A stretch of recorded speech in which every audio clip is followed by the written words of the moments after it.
All right, welcome. I'm in the QTV room right now. It's too bad I don't have a green screen editor yet to actually use the screen curtain behind me, but in the future I might get something like that. But we're going to continue onwards after the conditionals. Don't worry, conditionals are still going to be around. We're going to keep using while and if and else in our programs, but we're going to add another tool to our toolkit, and the next tool is going to be called for loops. And it's another way to get a computer to repeat code, to repeatedly execute code similar to a while loop. In fact, all while loops can be written as for loops, and all for loops can be written as while loops. And so why would you use one versus the other? We'll kind of get into that a little bit later. The other stuff in this unit, we'll be talking about arrays, which are a really useful data structure for holding on to more than one piece of information. And we'll continue talking about strings as well. So we're going to spend some time working through strings and working through arrays in this unit too. But let's talk about for loops first. So what is a for loop? Well, it's a control structure, which is a while loop is a control structure, if else is a control structure. So it's a way that you can control when code is run that repeats code a definite number of times. Okay? So that's kind of the slight difference between a for loop and a while loop. While is going to run as long as that condition is true. So when you're taking an input from the user, as long as the input is positive or something like that, you'd want to use a while loop. You don't know how many times it's going to run. A for loop is used when you know the specific number of times that you want your code to repeat. Okay? So what's the syntax? So the syntax is slightly more complicated than the while loop syntax. The while loop just had the test part. So that just had test inside the while loop. The for has three pieces of information. And they're actually all in a while loop as well. It's just that they're put in different places. So the for loop has first an initialization. So there's some variable that you're going to be using in the for loop, and the variable is keeping track of kind of the number of times the loop has run, and the initialization of that is what number to start that variable at. Next, the test. This is the test, the same test as what's in the while loop, so this is the same as while. And so as long as the test passes, then the loop body is going to execute. And then you have the update. And the update, this last portion of it, this is going to be how that variable changes over time as the loop runs. And so the update needs to be there, because if it never updates, then your loop is never going to stop, because the variable stays the same the whole time. So here's our little flow chart for how a for loop runs. It should look similar to a while loop in some ways. We have our initialization at the top. So this is the initialization. You first do that when you hit this for loop syntax. As soon as the code hits the for, it's going to initialize a variable. And then you're going to make a test. Is the test true? So then you go down and you test. So you make a test. If it's true, then you go into the loop body. So you run the loop body. And then you update. So then you do the update, which is the last thing. And then you go back to the test, check again. If it's true, execute the loop body, update the variable, go back to the top, and then as soon as that test fails, you quit out of the for loop and you move on. Okay, so I'm going to just break down each of these parts with a particular example of a for loop. So this is how you would see for loops usually written. you have a variable declared and initialized in the loop header. So here's our initialization part. It's been bolded.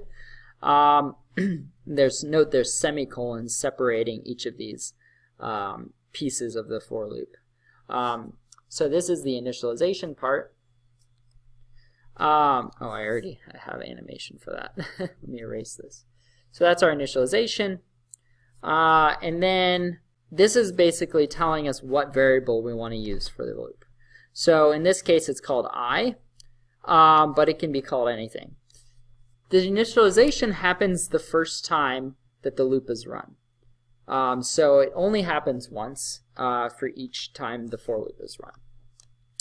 This variable is referred to as the loop counter because it's what is controlling how many times this loop runs, what it starts at, how much it goes up by, and what the condition is. All of that, it's all determined by this variable I in this case.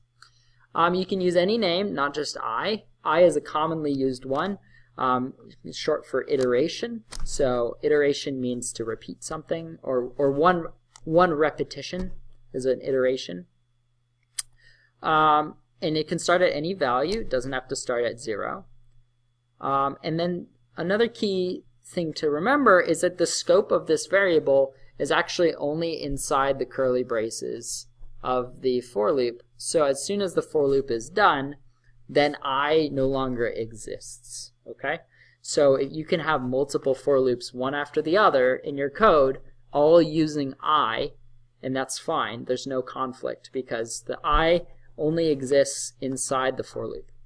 When we get to nested for loops later on, we'll find out that if you're going to have a loop within a loop, you'll need to use a different variable because the I is in scope.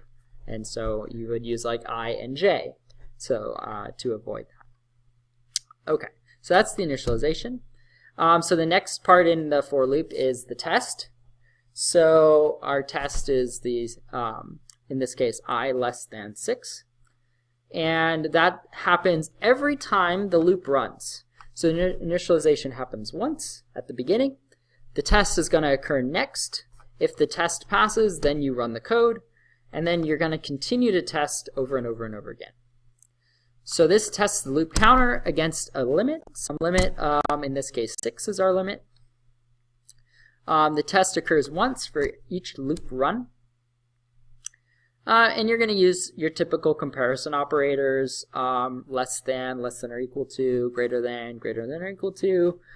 Just keep track. It's easy to be off by one loop run if you, are counting less than or equal to versus less than. So if you do less than or equal to, you're usually going to you'll include that number, and so you might get one extra loop run than if you. Okay, so that's the test part of the for loop. Now this is the same test as what you would see in a while loop. Like you could say while I is less than 6, right? And while I is less than 6, the program's going to run. Okay.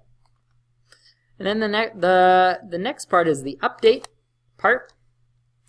So once you've performed, once you've done the code inside the loop body, which in this case prints out I am so smart, so the test is passed, then you update the variable, the loop counter variable at the end. So we went initialization, that happened once, we tested our variable against some limit, the test passes, so we go into the loop body, and then we print out I am so smart, I am so smart. It's printed, and then we perform the update. And what does the update do?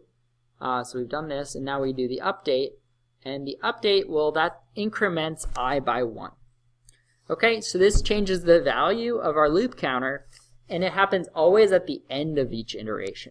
So after all the code that's inside the loop body has run, you update it at the end, and then you test again.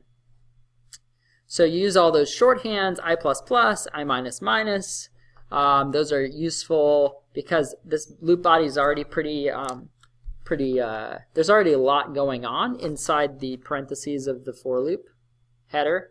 Plus equals 2 is going to add 2 to the number and resave it. Times equals 3 is going to multiply the number by 3 and then resave it, and so forth. So use these shorthands inside the update. Alrighty. Now you might ask the question, can you change I in the loop body? And the answer is yes, you can change I in the loop body. It's in scope there, and so you can mess with the loop counter. Do you want to change I in the loop body? Sometimes. It's easy for things to get all messy though if you change I in the loop body and you're not paying careful attention to it. You know, because if you change I, suppose you added in a line right here, I minus minus, then you end up with an infinite loop because you take away 1 from I, the test passes, you add 1 to I, and then you run it again. So you take away 1 and then add 1, take away 1 and then add 1, take away 1 and then add 1.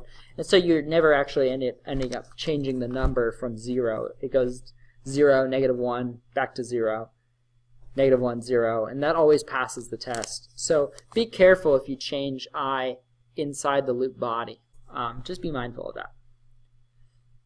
Okay, let's do a sample for loop together. So here is a loop. I want you to try to figure out what the output of this loop is. And so we've got our for loop int I equals 1, I less than or equal to 5, I plus plus. And then in our loop body we print I plus I squared, or excuse me, I plus squared is I times I. Let's make this be a println instead of a print. So fix that to a println, and what do you think the output will be? So see if you get exactly what I got. So here's the output. So the first time the loop runs, our I is equal to 1. And so when I is I less than or equal to 5, is 1 less than or equal to 5. So we're going to have a little counter up here. We're going to have I, and then we're going to say, you know, I less than or equal to 5. So we've got 1 is our first time through, and this is a true statement because 1 is smaller than or equal to 5. So we print out 1 squared is 1. And then I updates, so now I is 2 because it goes plus plus. And we check again, is I less than or equal to 5? The answer is true. So we print out 2 squared is 4. I updates, I plus plus. We print, I is now 3. We test it against 5. Is it smaller than or equal to 5? True. So we print out 3 squared is 9. And then we go to 4. True. 4 squared is 16. 5. Is 5 less than or equal to 5? True. And we print out 5 squared is 25. 6. Is 6 less than or equal to 5? No. False. And so we quit the loop and we're done. So that's all of the output of this one for loop. It's going to print 1 squared is 1, 2 squared is 4, 3 squared is 9. Okay. So this could have been accomplished with a while loop. Let's go ahead and try to convert that last loop into a while loop. So this is the loop right here. And I want to see if you can take this code and switch it back into what we know, which are while loops. And so just to remind you, what we do, that initialization needs to happen before the while test. You'd loop while it's true and make sure you'd update in the right place. So take a minute and try to convert this for loop into a while loop. Okay, so here's what it looks like as a while loop. First thing we do is initialize the variable I equals 1. So now we have a variable we can test against a loop, against the while test. So we'll say, well, while I is less than or equal to 5, we want to print out I squared is I times I.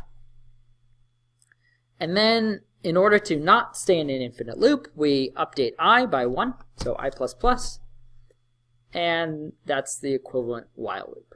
So I want you to just pay attention to where each of these items are. This initialization is right here. The initialization happens before the while instead of inside the loop header. And then this test right here, is in the same place as the while loops test. And then lastly, the update happens at the end of the for loop run, so it's got to be the last line of the while loop's body. So if you updated above the print statement, you would update at the beginning of the while loop, at the beginning of the loop. A for loop always updates at the very end, after all statements have been executed. So this is the order that things are running, and just note that the order we've put the things in the for loop, red, green, purple, is the same order that they're in the while loop, red, green, purple.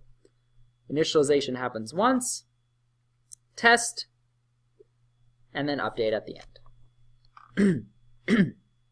Okay, so another common thing you'll see is 0 versus 1. When to start at 0, when to start at 1. And I want you to look at the following two loops and figure out what's the difference between them. So here's one loop, and here's another. So just compare and contrast these two loops. What do you think they will do? How will they be different, or will they be exactly the same? Okay, so after thinking about it, hopefully you came up with some of these conclusions. Here we go. My ordering is off. So both loops are going to run the same number of times. If you take a look at the first one, so our first for loop is going to run when so we'll do the first one. For we're going to do start at 1 less than or equal to 5. So it's going to run 1, 2, 3, 4, 5 times. So we're going to run 5 times because these are all true, true, and then when we hit 6, that's false. So we have 5 loop iterations. That's it. One iteration is one pass through the loop. So we have 5 of them for the first one. For the second one, well, now we're starting our I at 0, and we're comparing it to strictly less than 5. So 0 less than 5, 1 less than 5, 2 less than 5, 3 less than 5, 4 less than 5. So these are all true, true, true, true, true, and then 5 is not less than 5, so that's false. If you count the number of loop runs, we have the same number, we have 5 loop runs. 0 through 4 is going to be 5 times. So when you use one versus the other, they both run the exact same number of times. Well, one difference is that I is actually a different number on each loop run. So if you look at the red column, you see I starting at 1 and going up to and including 5. If you look at the purple column, you see I starting at 0 and going up to and including 4. So we're going from 0 to 4 versus from 1 to 5. And so if you're using an object that starts with 0 and you want to use that first, you want to get at that first item, then you need to start your loop counter at 0 as well. That's why a lot of programmers don't start counting at 1. Most tools start at 0, and then they're going to go strictly less than some number. Whoops, I lost my light. All right. You're going to see both of these kinds of loops on the AP test. So you want to be comfortable starting your count from 1 and going up to and including some number, or starting your count at 0 and going less than a number. They're going to run the same number of times. I just want you to be clear on this, that this number is the same, 5, in both cases. If you're starting at 1, you want to include the limit to do it 5 times. If you're starting at 0, you want to not include the limit to do it 5 times, okay? So if you wanted to run something 100 times, you do 0, I less than 100, or 1, I less than or equal to 100, okay? So you can also count down with the for loop. You don't have to count up. In these last cases, we're counting up with I++, so we can count down, in which case you're going to use I minus minus. So for example, you could do a countdown loop, which would look like this, system.out.print t minus, and then that happens once. For int I equals 10, now we're starting at our end number, or starting at a number 10, going as long as it's more than or equal to 1, and decrementing by 1 each time. So we're going down by 1. So what's this going to do? Well, I is starting at 10, right? I is 10. And we can test it against our limit.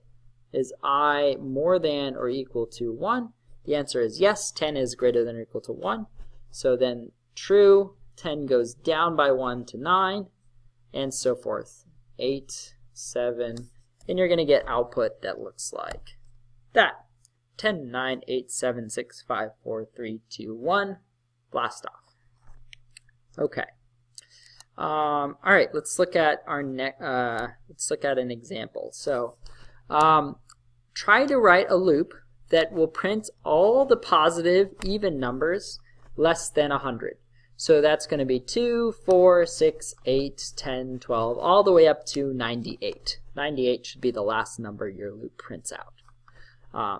So take a minute to think about this, and then I'll show you two different answers that you might have come up with, and maybe you got one of them. So pause the video, go ahead and test this out, and then, okay, so here's one answer, and this might have been your first inclination after we just did a conditional unit one, and that's to run a loop that starts at 2 and goes up to 100. So for int I equals 2, I less than 100, I plus plus, so we're going up by ones. If the number is divisible by 2, that's an even number, go ahead and print it out, followed by a space, and then go to the next number. And so what this will do is it's going to loop over the numbers from 2 to 99 inclusive, and if it's an even number, it prints it out. So for example, if I is 2, then we first test, is it less than 100? So I less than 100 is true, and then we're going to test, is I even? So I'm going to have another test over here, I mod 2, mod 2 equals 0, and that's also true because 2 is divisible by 2. So then you print it out, and then you go to the next number, 3, that's less than 100, false, don't print anything. 4, less than 100, true, print a 4, okay, and so forth. So another answer you might have come up with is going to actually be a little bit faster, a little more efficient, and that is to print out I directly, but only go through the even numbers. So I itself is always going to be an even number because we change our update to go up by 2's instead of by 1's.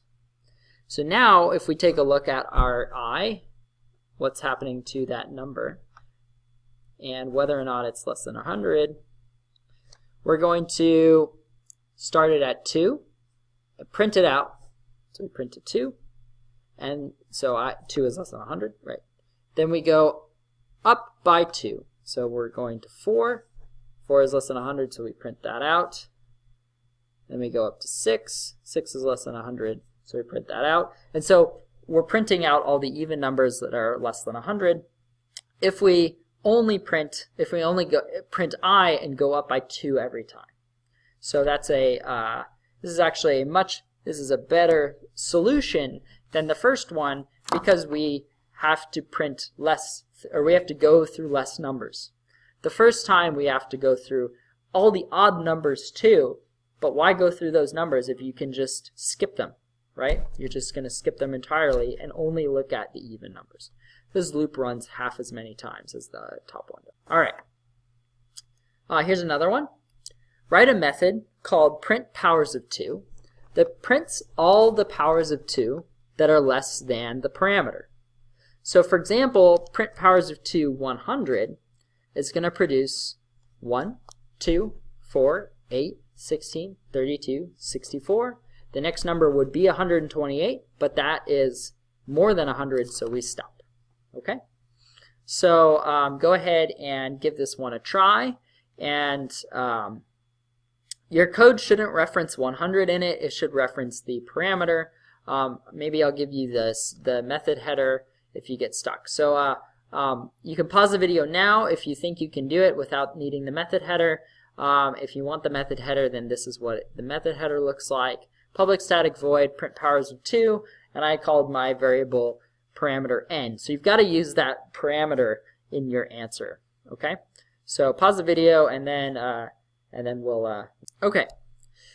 So this is my solution. You might have had a slightly different one, but I use the update to go to the next power of 2. So I want you to keep track of what's happening to I. In this case, if we start our I at 1, 1 times 2 is going to get you 2. So I get you this one. And then if I is 2, 2 times 2 is going to get you 4, that one. And then if I is 4, 4 times 2 is going to get you that one.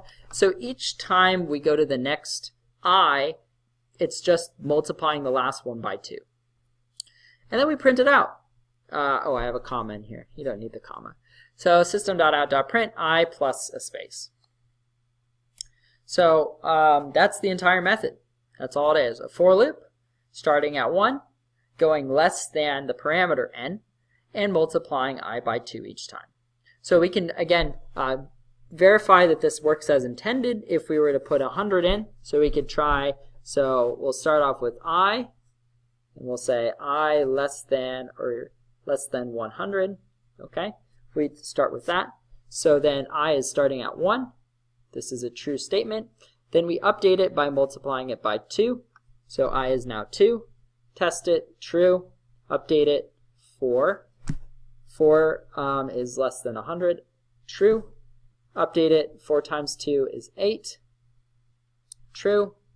16, true. I'm running out of space, 32, true. Oops, go away. Go away.